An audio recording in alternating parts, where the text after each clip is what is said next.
Hello दोस्तों, नमस्कार। मैं रंजीत श्रीवास्तव आप सभी का आइडियल इंस्टीट्यूट के यूट्यूब चैनल पर स्वागत करता हूं। कैसे हैं आप सभी लोग? दोस्तों, उम्मीद करते हैं आप सभी लोग बहुत अच्छे होंगे। दोस्तों, आज हम लोग संस्कृत विषय का एक बहुत ही महत्वपूर्ण टॉपिक पढ़ेंगे, जिसका नाम है संस्कृत वर्णमाला या संस्कृत वर्ण विचार के नाम से भी इसे जाना जाता है। तो हम लोग इस टॉपिक को पढ़ेंगे और बहुत ही अच्छे से समझने का प्रयास करेंगे। सभी लोग ध्यान से इस टॉपिक को समझिएगा। आपकी परीक्षा में सबसे महत्वपूर्ण टॉपिक यह है, यदि आप टीचर की कोई भी परीक्षा देते हैं, जैसे कि टीटी का परीक्षा देते हैं या सीटेट का एग्जाम देते हैं या सुपर टेट का एग्जाम देते हैं, टीचिंग लाइन से रिलेटेड कोई भी परीक्षा देते हैं, यदि उसमें संस्कृत विषय आता है तो संस्कृत विषय का ये सबसे बेसिक टॉपिक है। यदि आपको संस्कृत भाषा का वर्णमाला का ज्ञान नहीं है तो कोई भी टॉपिक अच्छे से क्लियर नहीं हो पाएगा। तो सबसे पहले आपको वर्णमाला समझना पड़ेगा, इसकी उत्पत्ति कैसे होती है, कहां से वर्णमाला में कितने वर्ण होते हैं, इसमें स्वर कितने हैं, व्यंजन कितने हैं, इन सभी बातों का हम लोग अध्ययन करेंगे। इसके बाद आप कोई भी टॉपिक पढ़ते हैं, जैसे यदि आपको संधि टॉपिक पढ़ना है, चाहे वो हिंदी भाषा का हो चाहे संस्कृत का, लेकिन यदि वर्णमाला का ज्ञान नहीं है तो संधि भी आपको अच्छे से समझ में नहीं आएगा। तो सबसे महत्वपूर्ण टॉपिक है और आपकी परीक्षा में स्पेशली इस वर्णमाला टॉपिक से कम 5 प्रश्न आपकी परीक्षा में देखने को मिलेंगे। और सभी जितने भी टॉपिक आप पढ़ेंगे उनका कहीं न कहीं बेस यही टॉपिक है, इसलिए इस टॉपिक को बहुत ही अच्छे से समझा जाए। ये टॉपिक दोस्तों आपको समझ में तभी आएगा जब आप हमारे इस लेक्चर को पूरा अंत तक समझेंगे। अंत तक एक बार आप जो है इस लेक्चर को अटेंड करके देख लीजिए, समझ में ना आए तो आप बताना। मैं आपको भरोसा दिलाता हूं ये टॉपिक बिल्कुल याद करवा दूंगा और आपकी परीक्षा में यदि यहाँ से संबंधित कोई भी क्वेश्चन आएगा, निश्चित रूप से आप एग्जाम में सही करके आओगे। ठीक है, तो हम लोग पढ़ना प्रारंभ करते हैं और आप इस वीडियो को लास्ट तक जरूर देखिएगा। 100% आपको समझ में आ जाएगा, मैं आपको ऐसा भरोसा दिलाता हूँ। दोस्तों, पढ़ना प्रारंभ करते हैं। टॉपिक है आपका, विषय है संस्कृत और इसमें हम लोग आज वर्ण विचार के बारे में जानकारी प्राप्त करेंगे। देखिए, ये जो संस्कृत शब्द है, संस्कृत शब्द की यदि हम बात करें तो संस्कृत शब्द में उपसर्ग की यदि बात किया जाए बेटा तो इसमें सम उपसर्ग आता है। यदि आपसे पूछा जाए कि ये जो संस्कृत शब्द है इसमें उपसर्ग क्या है, तो संस्कृत शब्द में उपसर्ग आपका पूछा जाए तो आप बताएंगे सम। उपसर्ग इसमें सम है। और संस्कृत शब्द में अगर आपसे धातु पूछी जाए तो इसमें क्री धातु है। धातु कौन सी है बेटा? इसमें क्री धातु है। उपसर्ग पूछा जाए तो इसमें आप सम बताएंगे। और यदि इसी शब्द में आपसे प्रत्यय पूछा जाए तो इस शब्द में प्रत्यय की बात करें तो कत प्रत्यय है। कौन सा प्रत्यय है? कत प्रत्यय। आपको ये सभी चीजें पढ़ाई जाएंगी, उपसर्ग कितने होते हैं, प्रत्यय कितने होते हैं। ठीक, तो संस्कृत भाषा में उपसर्गों की जो संख्या होती है बेटा वो 22 होती है, यानी 22 उपसर्गों की संख्या संस्कृत में कितनी है? 22 होती है, जिसे हम 22 के नाम से जानेंगे। ठीक है, ये जो संस्कृत शब्द है इसमें ये चीजें आपसे पूछी जा सकती हैं कि संस्कृत शब्द में प्रत्यय क्या है, तो आप बताएंगे कत प्रत्यय है। धातु क्या है? इसमें क्री धातु है। और यदि इसमें आपसे उपसर्ग पूछा जाए तो इसमें सम उपसर्ग है। ये जो संस्कृत शब्द है किस भाषा से लिया गया? यदि आपसे इसकी भाषा पूछी जाए तो आप बताएंगे ये फारसी भाषा का शब्द है। किस भाषा का है? फारसी भाषा। फारसी भाषा का ये शब्द है संस्कृत। और जो संस्कृत आपका है, संस्कृत जो भाषा है ये सभी भाषाओं की जननी मानी जाती है। आपसे पूछा जाए कि सभी भाषाओं की जननी कौन सी है, तो सभी भाषाओं की जननी संस्कृत को माना जाता है। संस्कृत आपकी सभी भाषाओं की जननी है और इस भाषा को अन्य नामों से भी जाना जाता है। संस्कृत को ही बेटा देव भाषा के नाम से जाना जाता है। पूछा जाए देव भाषा के नाम से किस भाषा को जाना जाता है, तो संस्कृत को ही देव भाषा के नाम से जाना जाता है। संस्कृत को ही देववाणी के नाम से भी जाना जाता है। किसके नाम से? देववाणी। इस इसी संस्कृत को ही बेटा भारती के नाम से भी जाना जाता है। ये सब इसके संस्कृत के उपनाम हो गए। पूछा जाए संस्कृत के उपनाम क्या क्या है, तो इसे देव भाषा भी कहते हैं, इसे देववाणी के नाम से जाना जाता है, इसे भारती के नाम से जाना जाता है। तो ये इसकी कुछ बेसिक जानकारी है। संस्कृत भाषा के त्रिमुनि आपसे पूछा जाए कि संस्कृत भाषा के त्रिमुनि कौन से हुए हैं, तो देखिएगा संस्कृत भाषा के त्रिमुनि के बारे में हम लोग चर्चा करेंगे। 3 मुनि हुए थे जिन्हें त्रिमुनि के नाम से जाना जाता है। वो 3 मुनि कौन कौन से हुए थे, क्रम से उनके बारे में आपको अध्ययन करना है। तो संस्कृत भाषा में 3 मुनियों के नाम देखेंगे बेटा। कौन कौन से 3 मुनि हुए हैं, इनको कैसे याद करना है। अब यहाँ पे हेडिंग डालेंगे त्रिमुनि। संस्कृत भाषा के त्रिमुनि कौन कौन से हुए हैं, 3 मुनि कौन कौन से थे। तो संस्कृत भाषा में 3 मुनि के नाम आते हैं मुख्यतः। वो कौन कौन से हैं, एक आपका आ जाएगा पाणिनि। सबसे पहले इसमें जो नाम आएगा उनका नाम है पाणिनि। संस्कृत भाषा के पाणिनि नाम के जो मुनि हैं, इन्हें प्राथमिक मुनि या प्रथम मुनि के नाम से भी जाना जाता है। दूसरे नंबर पे जो मुनि आएंगे उनका नाम है बेटा कात्यायन। क्या नाम है इनका, कात्यायन।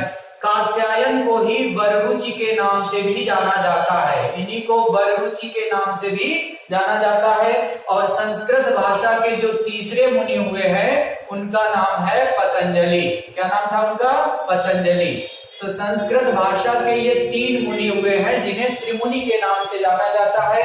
पाणिनि को प्राथमिक या प्रथम मुनि के नाम से जाना जाता है। ठीक है, तो थोड़ा सा इनके बारे में जानकारी प्राप्त कर लेते हैं।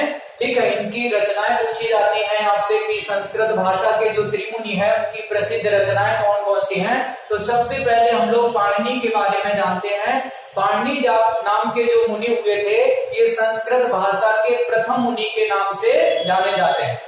पाणिनि का यदि हम जन्म की बात करें तो बेटा इनका जन्म पाकिस्तान, वर्तमान जो पाकिस्तान है, पहले भारत का ही वो हिस्सा हुआ करता था, लेकिन वर्तमान का पाकिस्तान में एक गांव है जिसका नाम है शालातुर। कौन सा गांव था, शालातुर। पाकिस्तान के शालातुर नामक गांव में इनका जन्म हुआ था। इनके पिता का नाम पणिन था। क्या नाम था बेटा, पणिन। इनका नाम पाणिनि था लेकिन इनके पिता का नाम पणिन था। और इनकी माता का नाम दाक्षी था। इनकी माता का नाम दाक्षी था। इनके एक प्रसिद्ध गुरु भी हुए थे जिनका नाम था उपवर्ष। इनके गुरु का नाम क्या था, उपवर्ष। तो ये 2-3 पॉइंट इनके बारे में इंपॉर्टेंट है, जान लीजिएगा। कभी कभी पूछ दिया जाता है महर्षि पाणिनि का जन्म कहाँ हुआ था, तो पाकिस्तान के शालातुर नामक गांव में हुआ था। इनके पिता का नाम पणिन था, इनकी माँ का नाम दाक्षी था और इनके गुरु का नाम उपवर्ष था। ठीक, तो ये 2-3 पॉइंट इनके बारे में इंपॉर्टेंट है, इनको नोट कर लीजिएगा। इसके बाद देखिए बेटा इनकी एक प्रसिद्ध रचना है। इनकी प्रसिद्ध रचना कौन सी है, जिसका नाम है अष्टाध्यायी। तो इनकी प्रसिद्ध रचना भी याद रखिएगा। इनकी प्रसिद्ध रचना का नाम है अष्टाध्यायी। ये इनकी प्रसिद्ध रचना है अष्टाध्यायी। अब अष्टाध्यायी के बारे में जान लेते हैं। इसका नाम अष्टाध्यायी क्यों पड़ा है, क्योंकि बेटा इसमें अध्यायों की जो संख्या है वो 8 है। टोटल अध्याय पूछे जाए कि अष्टाध्यायी में कुल कितने अध्याय हैं, तो इसमें अध्याय टोटल है 8 और हर अध्याय में 4-4 इसमें पाद हैं, यानी चरणों की जो संख्या है प्रत्येक अध्याय में 4 चरण हैं। कितने हैं, प्रत्येक अध्याय में कितने पाद हैं, 4-4 पाद हैं। पाद या पाद को ही चरण के नाम से जाना जाता है। प्रत्येक अध्याय में 4-4 पाद, इसको 2 बार लिख लीजिएगा, 4-4 पाद। प्रत्येक अध्याय में 4-4 पाद हैं। तो कुल पादों की संख्या कितनी हो जाएगी, या कुल चरणों की संख्या यदि पूछी जाए कि कुल पूरे अष्टाध्याय में कुल पाद कितने हैं या कुल चरण कितने हैं, क्योंकि इसमें टोटल 8 अध्याय हैं और एक अध्याय में कितने पाद हैं, 4। तो पूरा अष्टाध्याय में कितने हो गए, 8 में 4 का मल्टीप्लाई कर दीजिएगा, 8 चौको 32।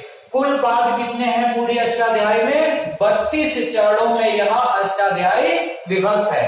यदि हम इसमें श्लोकों की बात करें कि इसमें श्लोक कितने हैं, तो बेटा इस पूरी रचना में श्लोकों की संख्या 3978 है। इसको याद कैसे करना, यहाँ पे देखिए 39 लिखा, 39 का डबल ही 78 होता है, तो ऐसे याद रखिएगा 39 का डबल 78, यानी इसमें कुल श्लोकों की संख्या 3978, लगभग कह सकते हैं 4000, लगभग 4000 इस पूरी रचना में श्लोक है। ठीक, तो इसकी बेसिक जानकारी है, इसको याद रखिएगा।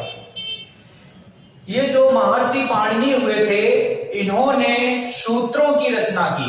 किस चीज की रचना की बेटा? इन्होंने सूत्रों की। इस वजह से महर्षि पाणिनि को सूत्रकार के नाम से जाना जाता है। इनको किस नाम से जाना जाता है? इनको सूत्रकार कहा जाता है, क्योंकि इन्होंने सूत्रों की रचना की थी, सूत्रों की रचना की। इस वजह से इनको सूत्रकार के नाम से जाना जाता है। अभी हम बताएंगे कौन कौन से सूत्रों की इन्होंने रचना की है। जो आपके माहेश्वर सूत्र है उन्हीं को सूत्र के नाम से जाना जाएगा। तो महेश्वर सूत्रों की रचना कहीं न कहीं महर्षि पाणिनि के द्वारा ही की जाती है, इस वजह से इन्हें सूत्रकार के नाम से जाना जाता है। आपसे पूछा जाएगा संस्कृत भाषा के किस विद्वान को या किस मुनि को सूत्रकार कहा जाता है, तो आप बताएंगे महर्षि पाणिनि को सूत्रकार कहा जाता है, क्योंकि इन्होंने सूत्रों की रचना की थी, इस वजह से इन्हें सूत्रकार कहा जाता है। ठीक, अब हम लोग जो है समझ लेते हैं कात्यायन के बारे में। 2-3 पॉइंट इनके बारे में है, ठीक है, इनके बारे में समझ लें। हाँ, एक चीज और मैं बताना चाहूंगी, आपसे पूछा जाए कि संस्कृत भाषा के जो त्रिमुनि हैं उनका सही क्रम क्या है, सबसे पहले किस मुनि का नाम आता है, उसके बाद कौन आता है, उसके बाद कौन आता है, तो इसको याद करने में देखिए तरीका क्या है। यहां से इनके नाम का पहला लेटर लेंगे पी, और कात्यायन का नाम का पहला लेटर लेंगे के, पतंजलि का लेंगे पी। बस अब इनको आप जो है क्रम से बोलेंगे, कैसे? पी के पी, यानी के बीच में है, के पहले भी पी आएगा, के बाद में भी पी आएगा, बीच में आपको याद रखना है के। तो कैसे बोलना है? पी के पी, पी के पी। पी मतलब यहाँ पे पाणिनि हो गया, पहले पी का अर्थ क्या है? पाणिनि, के का मतलब कात्यायन हो गया, और जो तीसरे नंबर पे लेटर पी आया है इसका मतलब है महर्षि पतंजलि।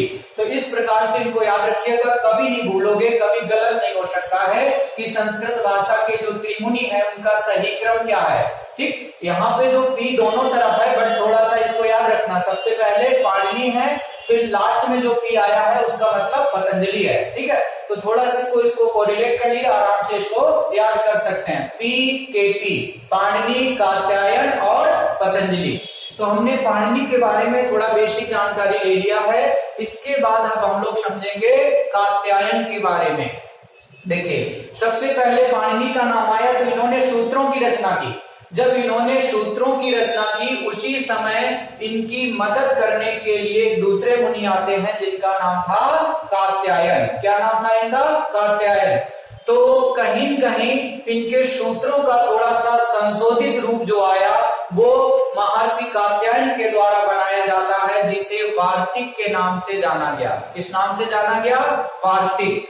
ठीक, अब वार्तिक की रचना किसने की, तो बताएंगे कात्यायन ने। वार्तिक की रचना करने के कारण महर्षि कात्यायन को वार्तिककार के नाम से जाना जाता है। वार्तिककार। आपसे पूछा जाए वार्तिककार के नाम से कौन प्रसिद्ध था, तो महर्षि कात्यायन को वार्तिककार कहा जाता था। सूत्रकार किसे कहते थे? महर्षि पाणिनि को सूत्रकार कहा जाता था। इनके सूत्रों का संशोधित रूप वार्तिक कहलाया।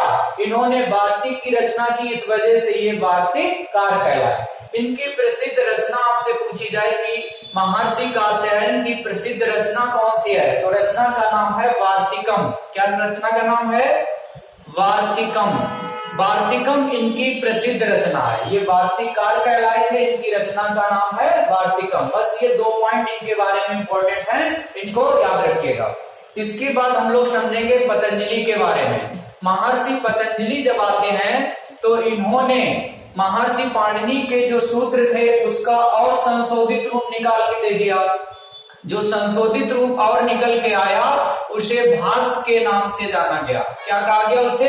भाष्य। इस वजह से महर्षि पतंजलि को भाष्यकार के नाम से जाना जाता है, क्योंकि इन्होंने भाष्य की रचना की, इस वजह से इनको भाष्यकार कहा जाता है। किस नाम से जाना जाएगा? भाष्यकार, या आप महाभाष्यकार भी कह सकते हैं। महाभाष्यकार पूछा जाए, महाभाष्यकार या भाष्यकार के नाम से किसे जाना जाता है? महर्षि पतंजलि को भाष्यकार के नाम से जाना जाता है। इनकी जो प्रसिद्ध रचना है उसका नाम है महाभाष्यम। क्या रचना का नाम है? महाभाष्यम। ये इनकी बेटा प्रसिद्ध रचना है। इनकी रचना का नाम क्या है? महाभाष्यम। ठीक, तो ये इनकी प्रसिद्ध रचना हो गई। इनको अन्य किस नाम से जाना जाता है? भाष्यकार के नाम से जाना जाता है। इनको वार्तिककार के नाम से जाना जाता है और पाणिनि को सूत्रकार के नाम से जाना जाता है। इसके बाद संस्कृत भाषा में एक चौथे मुनि आए हैं जिन्होंने क्या किया? इनके सूत्र, इनके जो है वार्तिक और इनके भाष्य, इन सबको एक साथ एक सूत्र में पिरोने का काम किया। इस वजह से उन्होंने एक वृत्त की रचना कर दी। किसकी? वृत्ति की। इस वजह से उनको वृत्तिकार कहा जाएगा। ये वार्तिककार है, अगले जो मुनि है उन्हें वृत्तिकार कहा जाएगा। तो देखिएगा एक चौथे मुनि भी आते हैं। चौथे मुनि कौन से होंगे? उनका नाम क्या है? तो अगले जो मुनि है उनका नाम है बेटा चौथे मुनि भट्टो दीक्षित। क्या नाम है उनका? भट्टो दीक्षित। ये जो भट्टो दीक्षित नाम के मुनि हैं, इन्होंने क्या काम किया? इनके सूत्र, इनके वार्तिक और इनके भाष्य, इनको एक व्रत में पिरोने का काम किया। किसमें? एक व्रत में। इस वजह से इन्होंने व्रत की रचना की। किस चीज की रचना की है? व्रत की। इस वजह से इनको बेटा वृत्तिकार कहा जाता है। क्या कहा जाता है?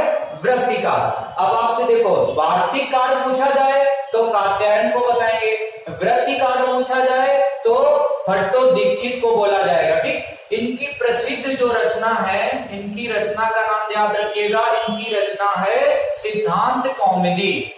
कौन सी रचना है इनकी? सिद्धांत कौमुदी। इनकी प्रसिद्ध रचना का नाम है सिद्धांत कौमुदी। जैसे ये सिद्धांत कौमुदी लिखा है, इसी टाइप की एक रचना और है जिसका नाम है लघु सिद्धांत कौमुदी। लघु सिद्धांत कौमुदी दूसरे मुनि की है, दूसरे विद्वान की है, जबकि जो सिद्धांत कौमुदी है ये भट्टो दीक्षित की रचना है। अगर आपसे पूछा जाए लघु सिद्धांत कौमुदी किसकी है, तो ये रचना अलग है, लघु सिद्धांत कौमुदी। लघु सिद्धांत कौमुदी। लघु सिद्धांत कौमुदी रचना के रचनाकार का नाम है बेटा आचार्य वरदराज। क्या नाम है इनका? आचार्य वरदराज। आचार्य वरदराज की ये रचना है लघु सिद्धांत कौमुदी। और इसी लघु सिद्धांत कौमुदी नाम की रचना में आचार्य वरदराज जी ने कुल 42 प्रकार के प्रत्याहारों का 42 प्रकार के प्रत्याहार, अभी आपको बताएंगे प्रत्याहार क्या होता है। 42 प्रकार के प्रत्याहारों का स्पष्ट वर्णन किया है लघु सिद्धांत कौमुदी में आचार्य वरदराज जी ने।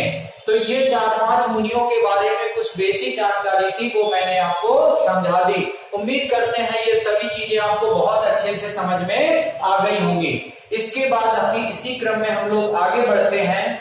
अब हम लोग जानेंगे महेश्वर सूत्र क्या है, महेश्वर सूत्रों की उत्पत्ति कैसे होती है, इनकी रचना किसने की। तो हेडिंग डालेंगे आप लोग अब महेश्वर सूत्र। तो देखिएगा महेश्वर सूत्रों के बारे में जानकारी प्राप्त करते हैं। बहुत ही इंपॉर्टेंट चीज है महेश्वर सूत्र। यदि आपको संस्कृत विषय पढ़ना है तो महेश्वर सूत्रों की जानकारी होना अति आवश्यक है। बिना महेश्वर सूत्र के कुछ नहीं होने वाला है। तो महेश्वर सूत्र जरूर आपको अच्छे से समझना पड़ेगा, कि इनको याद भी करना पड़ेगा। और यदि महेश्वर सूत्र आपको अच्छे से समझ में आ जाता है, याद हो जाता है, तो बाकी चीजें आपके लिए बहुत आसान हो जाएंगी। चलिए पढ़ना प्रारंभ करते हैं। अब हम लोग महेश्वर सूत्र, महेश्वर सूत्रों की देखिए उत्पत्ति कैसे होती है ना।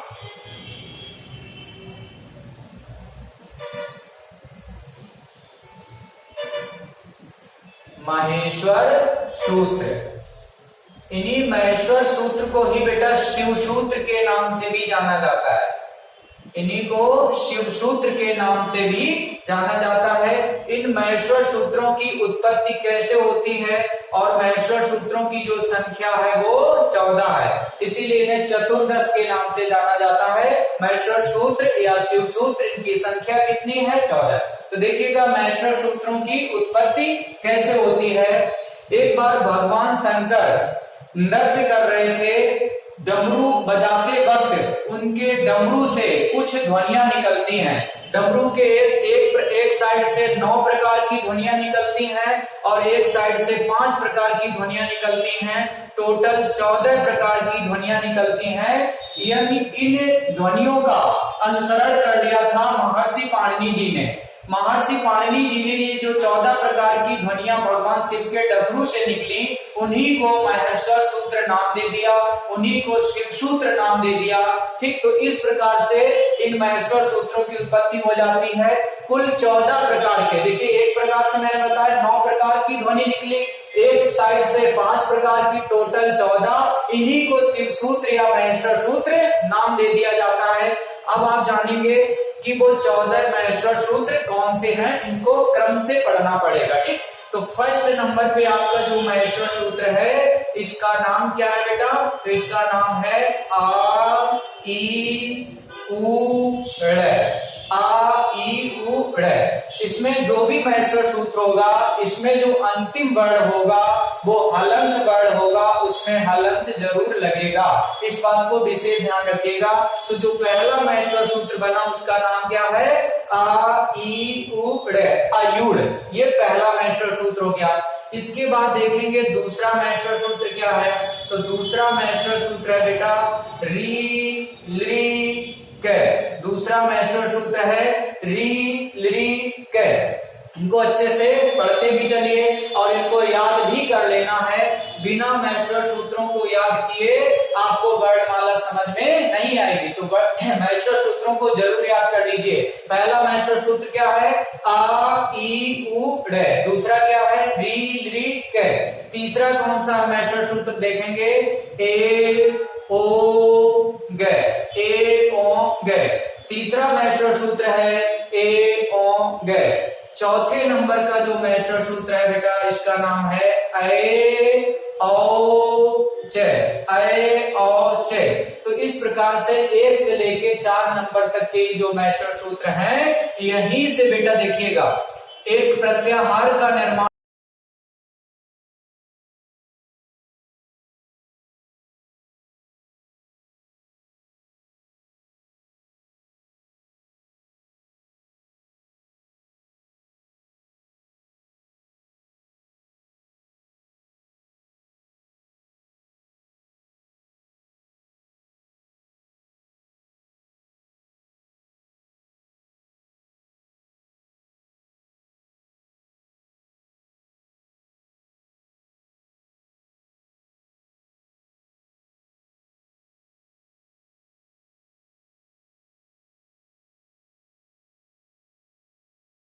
तो इसमें मैंने स्टार्टिंग का पहला लेटर लिया आ, और चौथे महेश्वर सूत्र का मैंने अंतिम जो वर्ण है, जिसे संज्ञक या हलंत वर्ण के नाम से जाना जाता है, लिया मैंने चा। यदि आ के साथ में चा मिला दिया जाए तो एक प्रत्याहार का निर्माण हो जाता है, जिसे अच प्रत्याहार के नाम से जाना जाता है। संस्कृत भाषा में यही जो अच प्रत्याहार है, इसी को बेटा स्वर कहा जाएगा, इसी को स्वर के नाम से जाना जाएगा। अब आपसे पूछा जाए अच प्रत्याहार के अंतर्गत कौन कौन से महेश्वर सूत्र आते हैं, ठीक, तो यहाँ पे बताएंगे 1 to 4, 1 से लेके 4 नंबर तक के जो महेश्वर सूत्र हैं, ये अच प्रत्याहार के अंतर्गत आते हैं, इन्हीं को स्वर के नाम से जाना जाएगा। अब देखिएगा एक प्रश्न यहाँ से पूछा जाएगा, कोई भी प्रत्याहार का नाम दिया होगा, आपसे कहेगा इस प्रत्याहार में कुल वर्णों की संख्या कितनी होगी, कुल वर्ण कितने आएंगे। तो देखिएगा अच प्रत्याहार के अंतर्गत आपको हम वर्ण काउंट करके दिखाते हैं, कैसे वर्णों को काउंट किया जाता है। देखिएगा आ से लेकर के चा तक के वर्णों को काउंट करना है। दूसरी विशेष बात, यहाँ पे जो भी ये इति संज्ञक वर्ण है या जो अंतिम वर्ण है या कह सकते हैं जो हलंत वर्ण है, इनको काउंट नहीं किया जाएगा, बाकी वर्णों को आप काउंट कर लीजिएगा। तो आ से लेके चा तक काउंट करते हैं, देखिए कौन कौन से आ जाएंगे, आ ई उ, ये तीनों आ गए। आ ई उ, ड़ को काउंट नहीं करना है। इसके बाद दूसरे मैशर सूत्र में आएंगे तो री और ली को काउंट करेंगे। री को लिखेंगे यहाँ पे बेटा और ली को लिखेंगे, तो री और ली लिख लिया। फिर तीसरे मैशर सूत्र में आते हैं तो यहाँ पे मिलेगा आपको ए, इसके बाद ओ, ए ओ। अब यहाँ पे लास्ट वर्ड मैंने कहा नहीं गिना जाएगा। फिर चौथे मैशर सूत्र में आओ तो यहाँ पे मिलेगा ए ओ, ए ओ, बस। चार को काउंट नहीं करना था। अब इनकी संख्या कितनी हो गई देखो, 1 2 3 4 5 6 7 8 9। तो इस प्रकार से अच प्रत्याहार के अंतर्गत 9 वर्ण आते हैं। कितने वर्ण आते हैं? 9 वर्ण आते हैं। इन्हीं 9 वर्णों को ही संस्कृत में स्वर कहा जाता है। इनको क्या कहा जाता है बेटा? स्वर के नाम से जाना जाता है। अब आपसे पूछा जाए कि संस्कृत भाषा में स्वरों की संख्या कितनी है? 9। ठीक, संस्कृत भाषा में स्वरों की संख्या कितनी है? तो आप बताएंगे 9। दूसरी विशेष बात, यहाँ पर थोड़ा सा हम वर्णों के बारे में आपको और अच्छे से जानकारी दे दें कि आपसे यदि पूछा जाए कि संस्कृत भाषा में मुख्य स्वर कितने हैं, देखिएगा 2-3 प्रश्न यहाँ से क्लियर कर लो। यदि आपसे पूछा जाए कि संस्कृत भाषा में मुख्य स्वर कितने हैं तो आप आंसर देंगे 9। संस्कृत भाषा में मुख्य स्वरों की संख्या 9 होती है। संस्कृत भाषा में यदि आपसे पूछा जाए कि कुल स्वर कितने हैं, कुल स्वर कितने हैं, तो कुल स्वरों की संख्या बेटा 13 होती है, 13। कुल स्वरों की संख्या संस्कृत में कितनी है? 13। मुख्य स्वर कितने हैं? 9। यदि प्रश्न आ जाए संस्कृत में स्वरों की संख्या कितनी है तो उस दौरान ऑप्शन पे डिपेंड करेगा। यदि ऑप्शन में 9 दिया गया है तो आप 9 को ही सही करेंगे। 9 के ना होने पे 13 बताया जाएगा। अब देखिएगा मैंने मुख्य स्वर बताए 9 आपके सामने ये लिखे हुए हैं, लेकिन पूछा जाए फिर 13 कौन से होते हैं, इसमें 4 एक्स्ट्रा कौन से आ गए? तो देखिएगा 4 एक्स्ट्रा वाले भी मैं आपको बता दूं कौन कौन से होते हैं। 4 एक्स्ट्रा और होते हैं, ठीक है? कौन कौन से होते हैं देखिएगा, आ ई उ री, इसके बाद ली ए ऐ ओ औ। इस प्रकार से पहले मैंने क्या किया, यहाँ पे 9 स्वरों को लिख लिया है। ये 9 स्वर आपके सामने लिखे हैं। देखिए 1 2 3 4 5 6 7 8 9, ये 9 स्वर मैंने आपके सामने यहाँ पे लिख दिए। इसके बाद जो यहाँ पे पहला स्वर मैंने आ लिखा है, इसका बेटा दीर्घ रूप भी होता है। इसका दीर्घ रूप होता है बड़ा। इसी प्रकार से छोटा ई का भी दीर्घ रूप हो जाएगा बड़ा ई। ऊ का भी दीर्घ रूप होता है तो बड़ा ऊ। री का भी दीर्घ रूप होता है बड़ा री। इस प्रकार से बनाएंगे।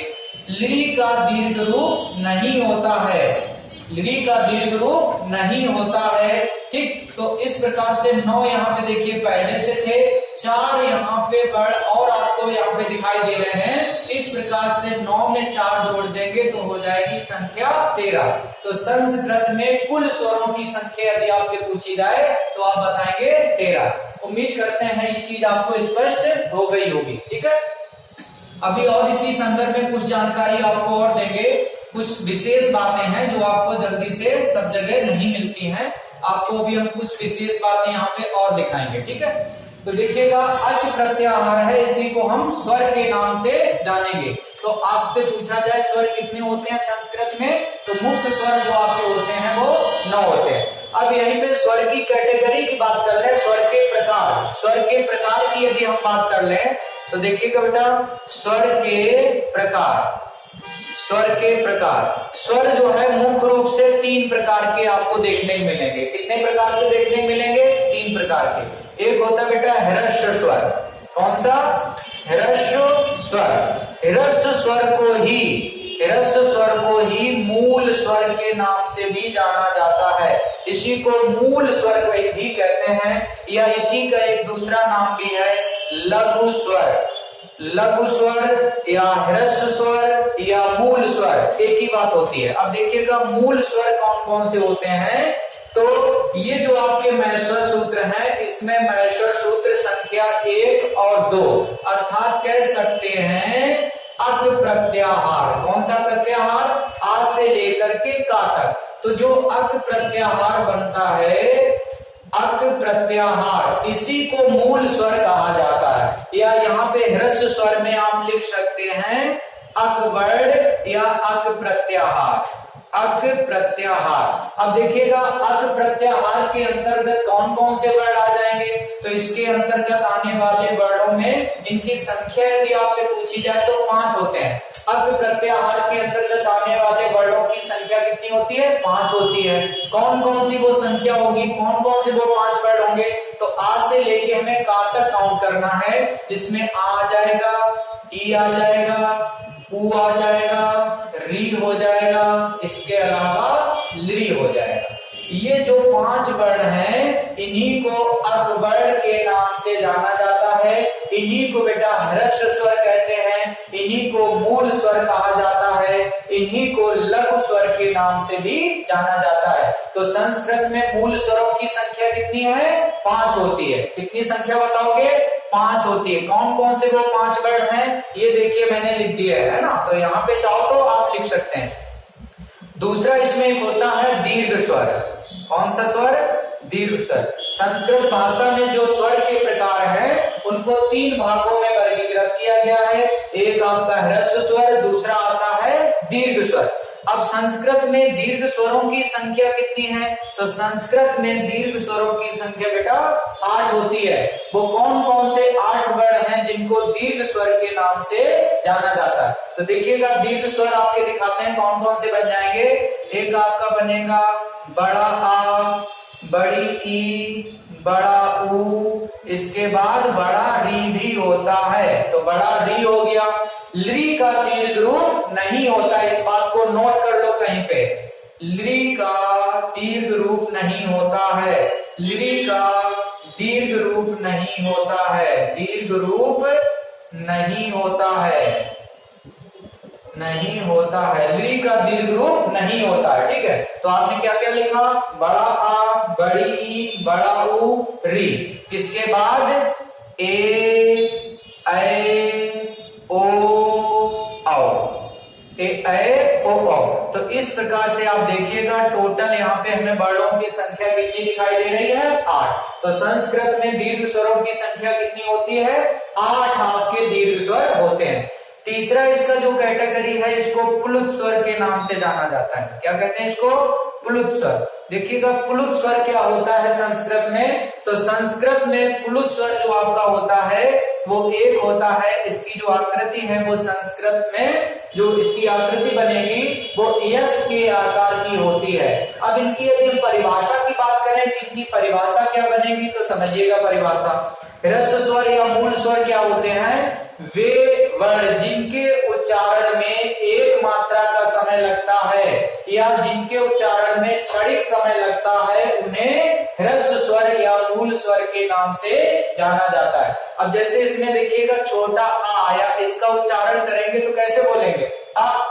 बहुत जल्दी निकल आया ना, इसलिए ये आपका मूल स्वर हो गया। फिर देखिए दीर्घ स्वर की परिभाषा, वे वर्ण जिनके उच्चारण में मूल स्वर की अपेक्षा 2 गुना समय लगे या वे वर्ण जिनके उच्चारण में 2 मात्रा का समय बोध होता है या 2 मात्रा का समय लगता है, उन्हें दीर्घ स्वर के नाम से जाना जाता है। अब यहीं पे देखिए मैंने वर्ण लिख दिया आ, है ना, बड़ा। इसका उच्चारण कैसे करते हैं? आ, है ना, काफी देर तक इसको बोला जाएगा। छोटा आ को बोलना था तो केवल बोल दिया आ, लेकिन बड़ा बोलना है तो बोलेंगे आ, यानी छोटे आ की अपेक्षा 2 गुना टाइम लगेगा इसके उच्चारण में, इसलिए इसे दीर्घ स्वर के नाम से जाना जाता है। प्लुत स्वर की परिभाषा क्या है? वे वर्ण जिनके उच्चारण में 3 मात्रा का समय लगता है। कितनी मात्रा का? 3 मात्रा। तो वे वर्ण जिनके उच्चारण में 3 मात्रा का समय लगता है, उन्हें प्लुत स्वर के नाम से जाना जाता है। ठीक है, इसमें देखिएगा संस्कृत में आपने एक शब्द लिखा देखा होगा ओम।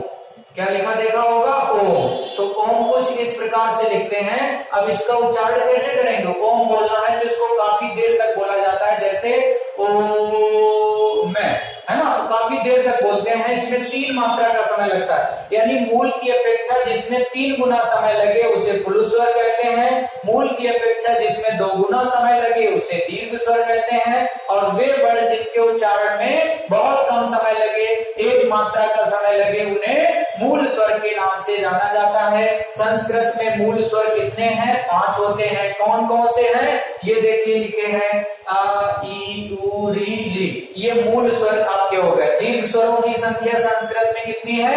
8 होती है। कौन कौन से हैं? ये सामने आपके मैंने लिख दिए।